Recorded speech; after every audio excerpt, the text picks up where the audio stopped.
Assalamualaikum warahmatullahi wabarakatuh. Perkenalkan, saya Doni Saputra dari Kabupaten Bengkulu Utara, Kota Bengkulu, Kecamatan Putri Hijau, dengan NIM 05620662. Di sini saya akan menjawab tugas 2 dari dasar-dasar penyuluhan.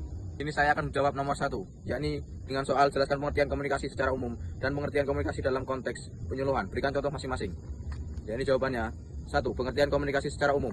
Komunikasi secara umum adalah proses penyampaian pesan, ide, atau informasi dari seseorang komunikator kepada orang lain, komunikan, melalui suatu media tertentu sehingga terjadi pemahaman yang sama. Contoh komunikasi secara umum yakni seorang guru menjelaskan materi pelajaran kepada murid di kelas, dan juga teman berbicara lewat telepon untuk menyampaikan kabar. 2. Pengertian komunikasi dalam konteks penyuluhan. Dalam konteks penyuluhan, komunikasi penyuluhan adalah proses penyampaian pesan berupa informasi, inovasi, atau pengetahuan dari penyuluh kepada sasaran, misalnya petani, masyarakat, atau kelompok tertentu, dengan tujuan mengubah sikap, pengetahuan, dan perilaku ke arah yang lebih baik. Contohnya yakni, contoh komunikasi dalam penyuluhan. 1. Penyuluh pertanian menjelaskan teknik penanaman padi organik kepada petani melalui pertemuan kelompok. 2. Penyuluhan kesehatan memberikan penyuluh tentang pentingnya vaksinasi kepada masyarakat desa. Oke, di sini saya akan lanjut menjawab soal nomor 2, yakni salah satu unsur komunikasi adalah pesan atau informasi. Dalam konteks ini, apa saja manfaat cyber extension dalam kegiatan penyuluhan? Berikan penjelasan.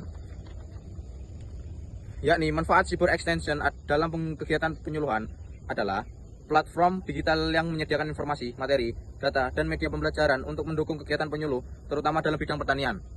Keberadaan cyber extension membuat proses komunikasi penyuluhan menjadi lebih efektif, cepat, dan mudah dijangkau.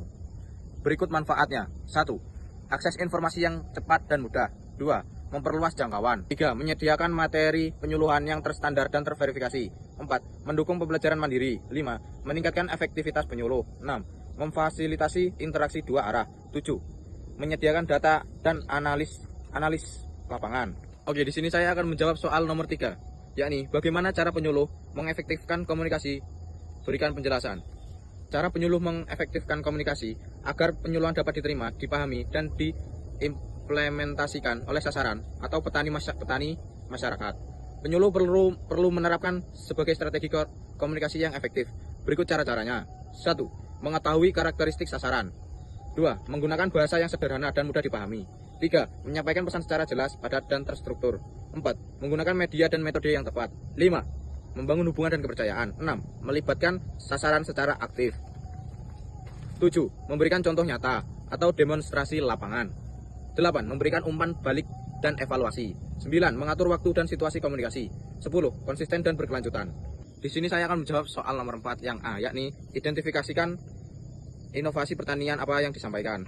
Inovasi yang saya sampaikan adalah inovasi padi yang ada di Desa Karyajaya.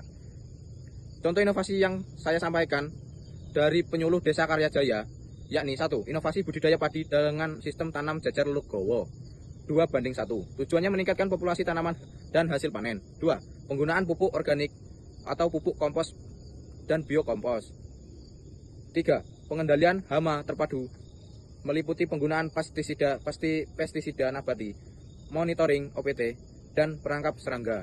4. Inovasi penggunaan varietas unggul tahan penyakit, misalnya Inpari 32 dan Inpari 42. Di sini saya akan menjawab soal nomor 4 yang B, yakni tahapan adopsi inovasi apa yang terjadi pada sasaran. Mengapa?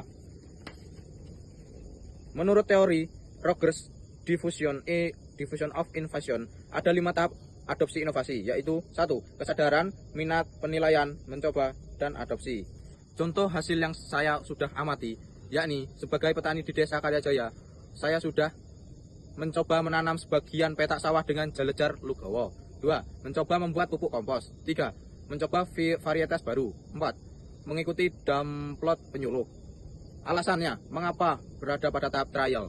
Yakni, petani sudah tahu dan memahami inovasi yang disampaikan penyuluh. Petani mulai merasakan manfaat awal, tetapi belum sepenuhnya yakin. Mereka ingin melihat hasil nyata terlebih dahulu sebelum mengadopsi sepenuhnya. Dan juga biasanya mereka mencoba pada skala kecil, misalnya 10-20% lahan. Di sini saya akan menjawab soal nomor 4 yang C, yakni faktor apa saja yang mempengaruhi kecepatan adopsi inovasi pada sasaran tersebut. Ada 2 faktor yang mempengaruhinya, yakni faktor internal dan faktor eksternal. Di dalam faktor internal ada 4 materi, yaitu pendidikan dan pengetahuan petani 1, 2. Pengalaman bertani 3. Motivasi dan kebutuhan 4. Keberanian mengambil risiko. Dan juga di faktor eksternal ada beberapa materi, yakni 1. Peran penyuluh dan kualitas komunikasi. 2. Adanya demplot atau demonstrasi lapangan. 4. Ketersediaan sarana, benih atau pupuk dan alat. 5. Dukungan pemerintah atau kelembagaan. Sekian dari saya. Wassalamualaikum warahmatullahi wabarakatuh.